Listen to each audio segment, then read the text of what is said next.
please. Thank you.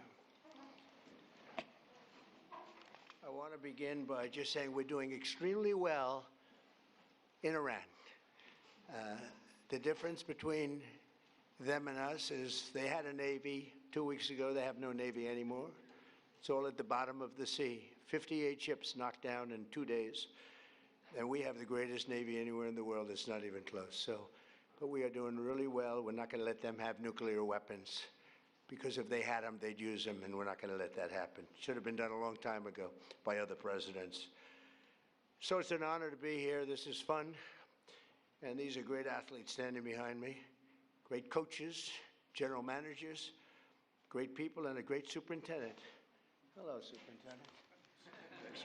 We only put our finest as these superintendents for these great schools because we don't want to have somebody that they don't look up to. We take our best, and they're really amazing. For the second year in a row, it's my great honor to officially present the Commander-in-Chief's Trophy to the one and only Navy Midshipman football team with 11 wins and 2 losses, playing the best teams in football. I used to always think of the military services, they played like a little step below. It's not true. They played the big teams and they beat them. These players achieved one of the most impressive seasons in Navy football history and any football history, frankly. And I just want to congratulate the midshipmen. I met them backstage and they're great. Thank you. Congratulations, everybody.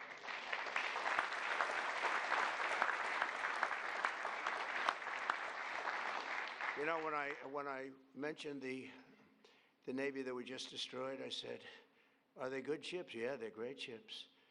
Then I said, "Why didn't we save them? We could have used them ourselves." They said the difference was they didn't know how to use them, right, General? They didn't know how to use them. They had no idea. But I want to recognize Navy Athletic Director Michael Kelly, who has just done an incredible job. Thank you very much. He looks like a Kelly. He's definitely a Kelly, along with head coach Brian Newberry, fantastic coach, Brian. He's off to the second best start for any football coach in school history. What's second? Who's first? It's pretty good. That must have been a Roger Staubach year, maybe, or something. Because I tell you what, I got to watch Roger Staubach, and he was something. He was like, I had to say, I've said it, and some people were insulted by it, but it was like a man playing with children. He would single-handedly win those games. It was incredible. Thanks as well to your superintendent, Lieutenant General Michael Borg-Schulte, who is an accomplished Navy linebacker, a very good one, back in the day.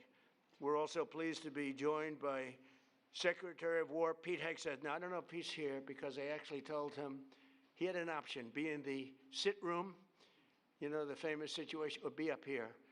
And if it's okay, I told him, but I think he has 2 very beautiful sons up here, to the best, Boone and Jackson. Are you 2 guys? Well, I told your father, just be in the situation room. We're okay with that, right? I think so, right, Coach? Coach, I think you're okay. So Boone and Jackson, someday you'll be on this team maybe, right? Would you be on Navy, Army, Air Force? Which one? Take Navy. Just say Navy, okay? I don't want to get them in trouble. And your father's doing a fantastic job. And also the chairman of the Joint Chiefs of Staff, Dan Kane. So Dan is unbelievable. And I picked him for a reason because I was told it would take 5 years to beat ISIS by our television generals. You know, there's a big difference between generals, just like there is between coaches and everything else. They said, "Sir, 5 years." And I went to Iraq because I didn't understand why 5 years. And I met this general, and his name was Dan Kane. I said, "What's your name?" He said, "Raisin, sir." I said, "Really, Raisin? What is that?" "Raisin." "Oh, it's just my nickname, sir." "What's your last name?" "Kane." I said, "Your name's Raisin Kane? I love you. You're the guy I'm looking for." And it turned out to be right. So they told me it was going to take 4 to 5 years to knock out ISIS. And now I'm in Iraq. I come down, I meet him, some other generals. He was the boss.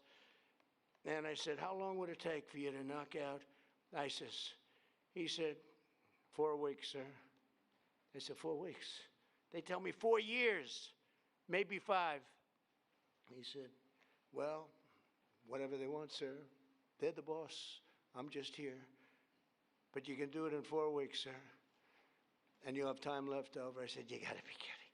And he explained, and we went through a whole big thing.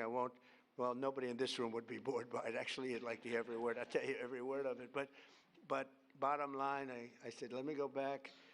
But as I'm leaving, it was very interesting. I'm walking down the stairs, long fight. I had to turn off the lights after spending trillions of dollars. You had to turn the lights off in the plane because you didn't want to be spotted by the enemy. This was something. So we land, and he said, sir, would you like to rest for a while before we have a meeting? I said, I don't have to rest. My name's not Biden. I don't want to. I'm not resting. And we had great meetings.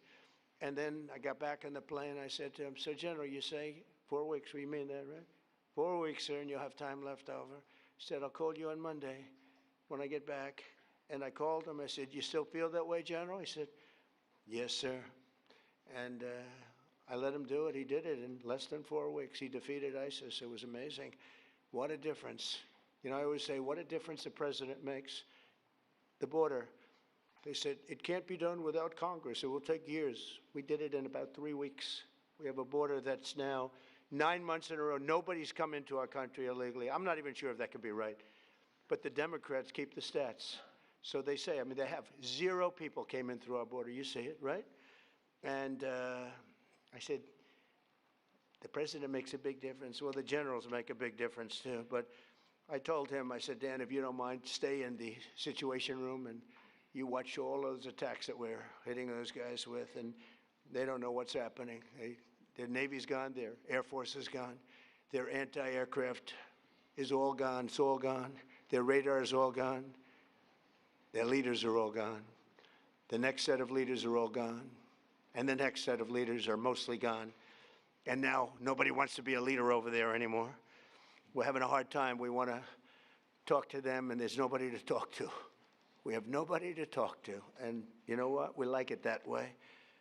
And we have many other distinguished members of the United States military, but I want to tell you, Hegseth is doing a great job, and Raising Cane is doing a great job, as good as anybody's ever seen. Don't forget, we had Venezuela. That was the beginning where people started to see the talent. I rebuilt the military and built it, frankly, including Space Force, but I rebuilt the military in my first term. I didn't think I'd be using it this much, but I'm glad I rebuilt it, because we can't let these lunatics have nuclear weapons, because they were going to use them. They'd use them fast. One of the ways you know that is when this whole thing started, they started shooting missiles all over the Middle East at countries that were basically not involved, because they wanted to take over the Middle East. And if they had a nuclear weapon, they would have used it. The only question would have been the first hour or the first day. That's the only question. They would have used it. And if they can use a nuclear weapon, the world would have been in big trouble. We had to stop. It should have been done long ago. I also want to thank FCC Chairman Brendan Carr, perhaps the most powerful man in this room. You are doing some job. He's trying to keep the fake news. He's trying to make the fake news real and respected again, which is not an easy job, but you're doing a really amazing job. First time that's happened in 25 years. So I congratulate you and everybody in the room. Everybody in this whole country is watching what you're doing, and we appreciate it. When a man can get elected in a landslide, winning think of it, 7 swing states, win them all. We win the popular vote. We win the Electoral College by a tremendous amount. We win the counties by 82 or 84%. And I got no good press. Think of it. Only one thing. That only means one thing. These people are not respected. They're just not respected, and we have to have a press that's respected. When you can win an election where they say that I got 94% bad press, think of it. The other side got 94% good press. When they can get 94% and you win in a landslide, that means the press is not respected. People have no confidence in. So you're doing a fantastic job. Senators Todd Young and Dan Sullivan, great senators, wherever you may be. You're here someplace. Where are you? Hello, fellas. Good senators. Great guys. And Representatives Ronnie Jackson, White House doctor. He served 3 presidents. He said he had Barack Hussein Obama. Have you heard of Barack Hussein Obama? You had Obama, I didn't want to talk about Biden, but he said, and you had Bush. You had young Bush, I call him, young Bush. I was not a fan, but that's all right. But the press asked him, who was the healthiest of the three? Doc Ronnie. Stand up, Doc Ronnie. There's a big deal. Took a lot of heat for this. They said, no, most guys would say, well, we don't want to talk about that. They said, who's the healthiest of the three? He said, President Donald J. Trump by far. If he didn't eat junk food, he'd live to 200 years old, he said. And I love this guy, and he then left and he ran. He was an admiral, and he then left, and he was a White House doctor, a very respected one. He saved a lot of lives. He was a great doctor. People don't realize that. And he then left, and he said, sir, I'd like to run for Congress. I said, you've never done it before. You won't be able to pull it off. In a very, very all-Trump district, there were 28 people running. Man was retiring. He's been there for years. And I said, Ron, I don't know. It's going to be tough, but we'll try it, right? And we got him in. He blew him away. There was one man that was favored. He was a rhino. He was favored to win easily, and we wiped him out, right, Ron? And he's been a congressman. He's one of the most popular people in Congress. But I don't care about that. I just care that he was my doctor, and he said I'm the healthiest human being he's ever. Ronnie, am I healthier than these guys back here? Yes, sir. Oh, thank you. All right. See, this is why I like him. Also with Ronnie is Derek Van Orden, a fantastic guy, and members of the Naval Academy's Board of Visitors. Sean Spicer has gone on to great things, and Walt Nuda. Walt, where's Walt? Walt's become a very famous guy. He works with me, and he does a great job. Great, loyal, incredible person. And Sean Spicer, where's Sean? Where's Sean? Great job, and he's got a very successful television career going. What the hell do I get out of it? Well, you know what? I get nice statements. That's what I get out of it, right? Yes, sir. 100%. It's great. You've done great. Thank you very much. Congratulations. Those are really the people that are very much in charge of making everything work at the Academy. And the other academies, separate groups, a very important position. For the Navy midshipmen, 2025 was truly a season for the ages. You didn't just win the Commander-in-Chief's trophy, you made history as one of the greatest teams to ever wear the proud uniform of Navy football, some uniform. The teams have gotten so good in the schools that I was able to get, and we're pushing it very hard to make it permanent, a military academy deferment policy. So, because you have some people here, you know, when I went on the field and I threw up a coin, I'm standing next to these guys, they were monsters. I said, look at the size of these guys. I thought they were supposed to be smaller. I thought you had sort of restrictions on size, you know? We got rid of that because some of these guys were extremely large. And we have the NFL teams here also. When whoever wins the Super Bowl, they come. The baseball teams, we had the Dodgers, we have them all. But I saw the size of these guys, so I got used to it. And I said, these guys are as big as the NFL. And at one of the visits a while ago, first term, they asked me, they said, sir, we have a hard time recruiting because a player, if he's really good, he can't do the 4 or 5 years in the military service. Could you would like to do a military academy deferment policy? I immediately knew what he meant. And we got it done. And it allows you to defer your service until after your career. So if you're going to the NFL for 10 years, so now everyone wants to join. So do I get credit for this successful team then? The superintendent's going to say yes. I don't know about the coach. I don't know about Kelly. But the coach, I think, it made your life a little bit easier. It was tough. It was tough for the teams when they used to have to play guys that were twice their size, right? So they did good. They had better heart. They have the best heart in the business, but size does matter. And so what we did is we got that so you have a deferment, so a lot of people are able to join now, and they do their service later. They're great patriots, but that would be a lot to ask. And I think it's helped your teams really compete at the highest level. The team was led by your incredible senior class, and that includes the co-captain and star quarterback, Blake Horvath, who is fantastic. Where are you, Blake? Wait a minute, you're a player. I was at that game. He's a player. Yeah, but get everything. You can run it, you can throw it. What do you think? NFL material? You have no choice, you have to. Thank you. Stay up here if you want. Look at this guy. He walks up. Most of them just stay there and just, they don't want to. Very good. Look at him. I can't get rid of him. I can't stay there if you want. Come on, stay there. He's a quarterback. What the hell?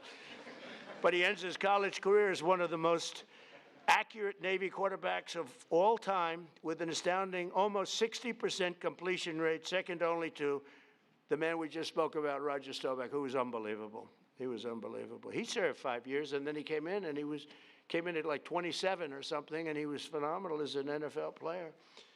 Likewise, senior wide receiver Eli Haydenreich scorched opposing defenses all year long. They've been writing about him, a lot of stories, setting a school record for receiving touchdowns. And you do need a quarterback for that. Where's Eli? Where's Eli? Come here, Eli. Get over here. Look at the size of this guy.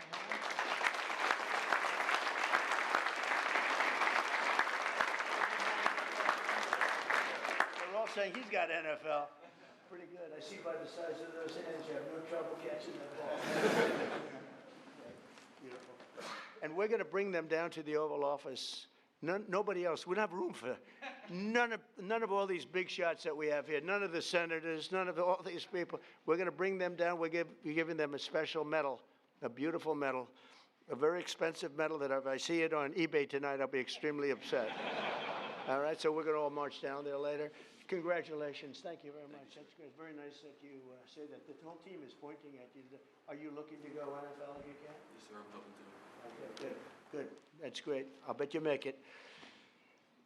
So we have Eli and setting all the school records for receiving touchdowns, earning a spot at the NFL Combine, and cementing himself as, without a doubt, the greatest wide receiver in Navy history. That is not bad.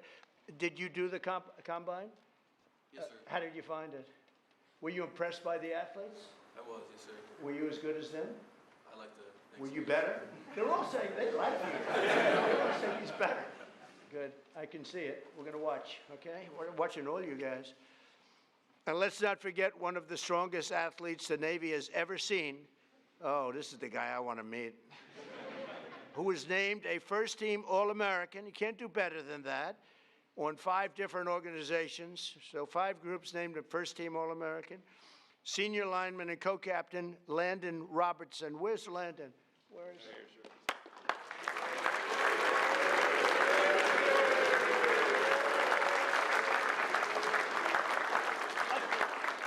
his arms are like steel. I just hurt my hand. I hit his muscle. It's like steel. You think I can take him in a fight? Thank you. Congratulations. That's fantastic. So listen to this about Landon with a 665-pound squat and a 465-pound bench press. What about women playing in men's sports? Think we could have a woman take your position? Is there a woman out there? I don't think so. We're trying to end that. No men. Think of it. No men in women's sports. Maybe I'll put Landon in women's sports for a little while. How ridiculous. I mean, they say that's an 80-20 issue. No. That's a 99% issue. It's amazing. Thank goodness the Democrats keep pushing these things. Open borders, transgender for everybody, and they want to have men playing women's sports. So Landon has some really big records, and he's so strong that the team had to special order a longer barbell. I see, because the barbell would break. That's crazy. Is he the strongest one on the team? Is everyone? Huh? No doubt, with all you big, strong guys. Look at this guy again. What do you think,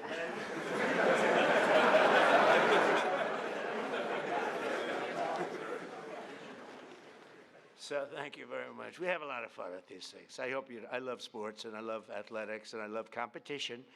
I love competition, and these guys are champions.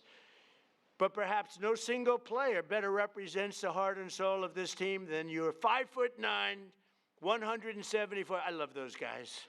Those guys that are a little smaller than you're supposed to be, but they have a bigger heart than everybody on the team, right? And the other team, too. 174-pound playmaker who delivered key knockouts and blocks on opponents almost twice his size. Senior Brandon Chapman. Brandon plays selfless, relentless football. I got this from his coach. As he likes to say, quote, here's a quote, "The way I look at it, the fight's not over until I win." That's a great, that's it, right? Just keep going. And that's really the spirit of the Navy and our great sailors. Where are you, Brandon?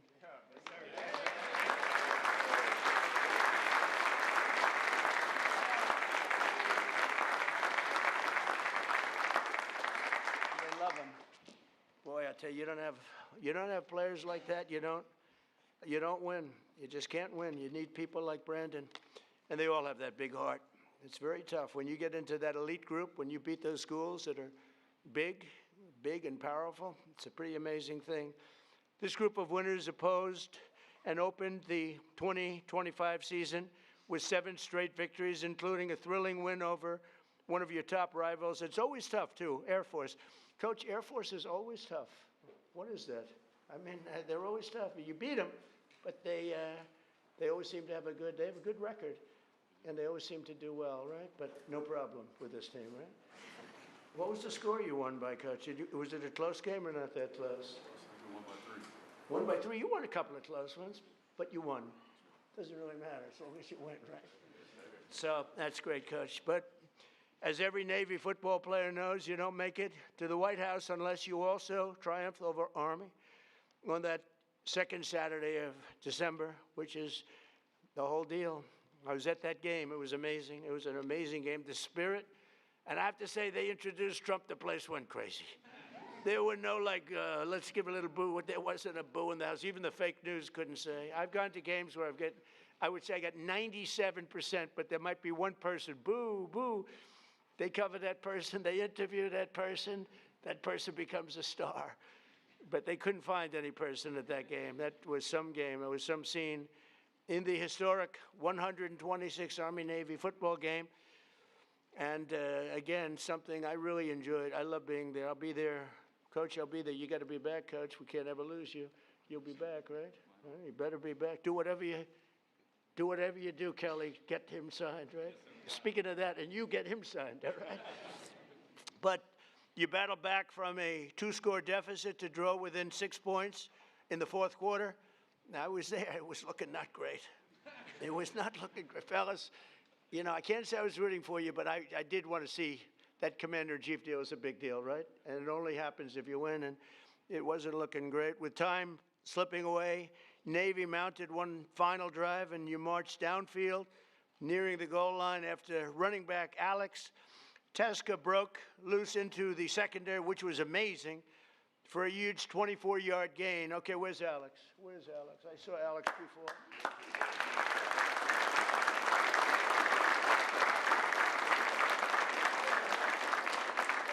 Oh, thank goodness. Thank goodness. That was fantastic. I watched that because it was not looking good. After you did that, the momentum shifted, right, Coach? The coach was saying, I don't know, I got a problem, and then he did that. We all felt good. That's great. Congratulations. That's beautiful. That's amazing.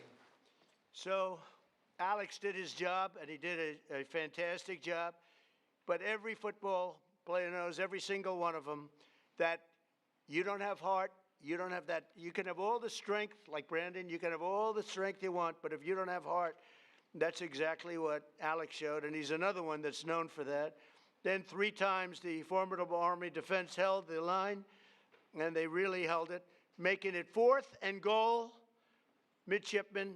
So it's time to do or die, right, Coach? And with 6 minutes and 37 seconds left on the clock, other teams might have kicked an easy field goal, but that's not this, Coach. Coach, did you have a call? Did you call up the superintendent and talk to him like, what do I do? Or did you just say, let's go for it? I think you said go. I think you just go for it, right, Coach? But not this team with this coach, with the Commander-in-Chief's trophy on the line, which is a big deal. Blake dropped back in the pocket, surveyed the field, delivered a strike across the middle to Eli for a touchdown, and secured victory over Army in one of the most iconic moments in Navy football history. I wouldn't say in Army football history. I guess it was iconic also, but not quite in the same manner.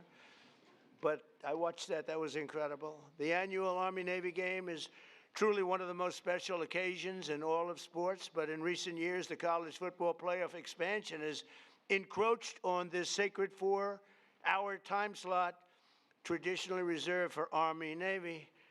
So what did I do? I went out. I don't know if I could have pulled it off. I have much more power in my second term, don't you think? What do you think? Would you say, Brendan? Much more power. First term, I don't know if I could have gotten away with this, but what did I do? I went out and said, I'm going to sign an executive order to ensure that the second Saturday in December is preserved exclusively. Nobody's playing football. Not Ohio State against Notre Dame, not LSU against Alabama. Nobody's going to play football for 4 hours during that very special time of the year in December. It's preserved forever for the Army-Navy game. Now, if you don't want to watch football, you don't have to. But if you want to watch football, you're only watching one game. You're not watching 19 different games, all of them in many ways big. So, Coach, that puts a little pressure because the whole world's going to be watching. So nobody else is going to be allowed. Of course, we'll probably get sued at some point. We always get sued. But we win those suits, and we'll win this one. The only game that's going to be played, so we preserve that time, no matter who it is. You're playing the Army-Navy game. It keeps it special. We like it, right? Are you okay with it? Huh?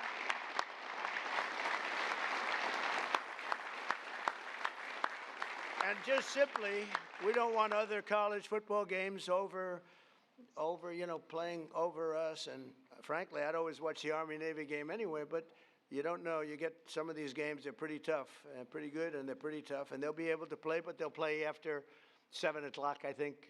We brought it all the way up to 7 o'clock, so that should give you plenty of time, even if you have a little overtime stuff.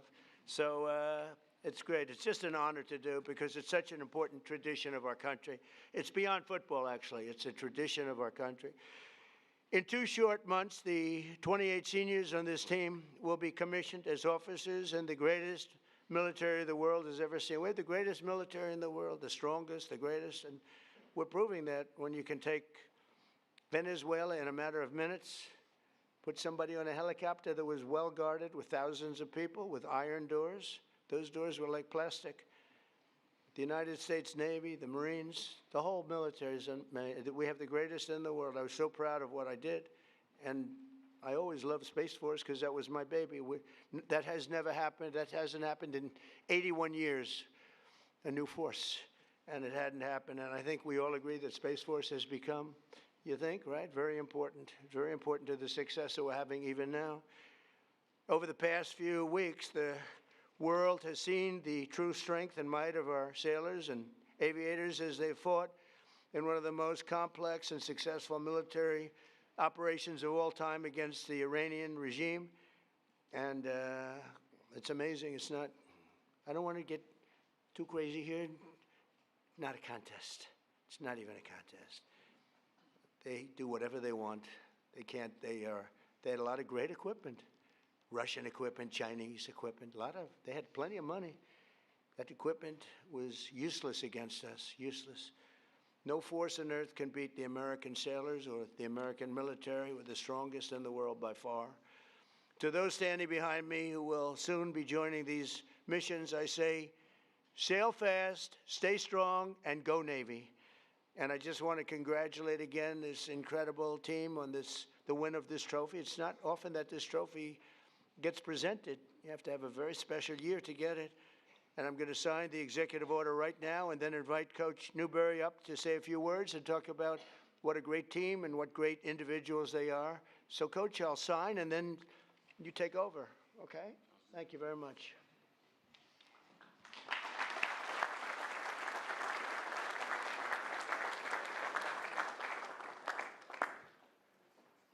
This is not an auto pen. Imagine taking it and say, would you please have this signed? Somehow, I don't know how they got by that. It didn't work. Let's go.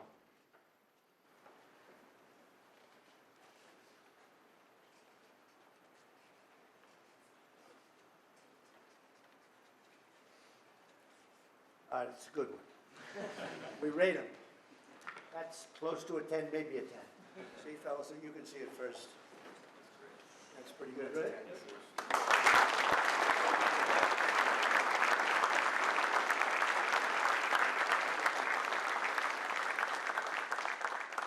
What I'll do is I'll give these out also. Just go pass them around. If you're going to get them down at the office, you're going to get that up here for a mistake.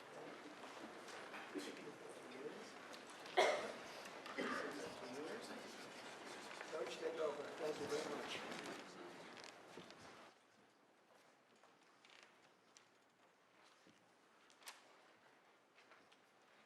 Good morning. Thank you, Mr. President. Thank you for signing that executive order, protecting the sanctity of the Army-Navy game. It's a game with a soul, and it deserves to be protected. Thank you very much. Thank you to you and your staff, your gracious hospitality, and for making today's ceremony possible. And thank you to the distinguished guests and everyone in attendance for being here to recognize this team and this exceptional group of young men. On behalf of our players, our staff and their families, our superintendent, General Michael Book-Schulte, and our athletic director, Michael Kelly, it is truly an honor to be here.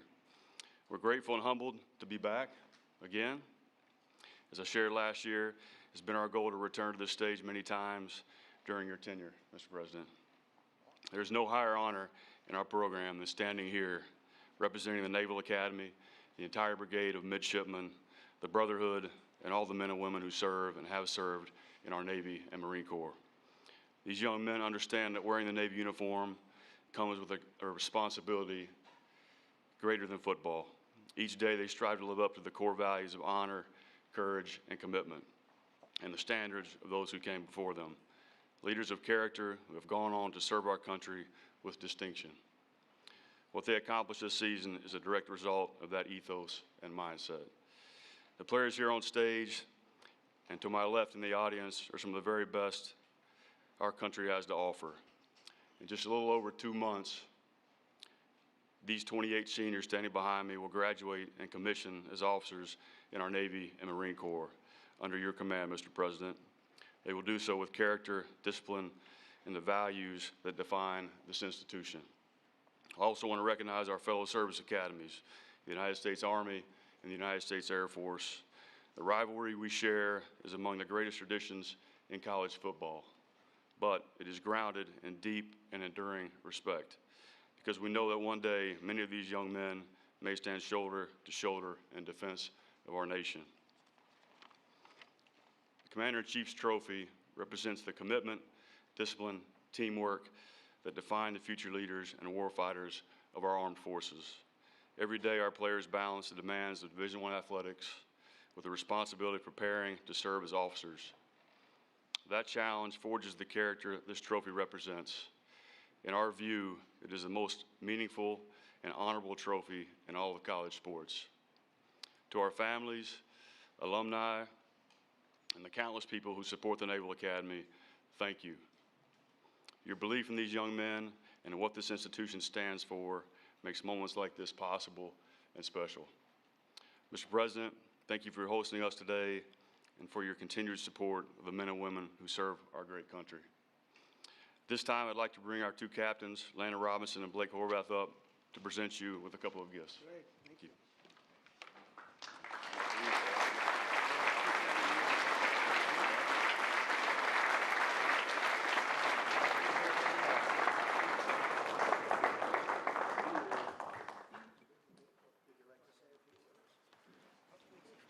For sure. Well, first, Mr. President, it's just an honor to be here. Football, this is very heavy. I know. You got a strong neck. Like you said, well, you're the healthiest guy here, so you got the neck to do it. Yes, sir. So just want to say thank you so much for having us here. Absolute honor. And last year, I was hesitant to say it's a once-in-a-lifetime experience, right? Because I knew we'd be back this year. So I'm glad I can now say it's a twice-in-a-lifetime experience. And just couldn't have done it without our whole team here, right? Our support staff, from the strength and the trainers to all these guys and all the guys who are still at school right now in class. Thanks to all of them, and just for everybody for supporting us. And, go Navy, beat everybody.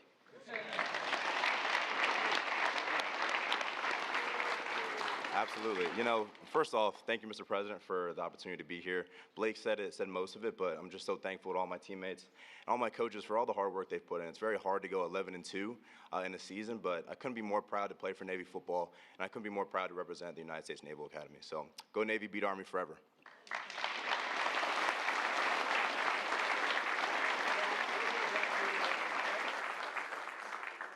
See you at the Oval. Now, anybody does not want to go to the Oval, please raise your hand. I'll see you at the Oval.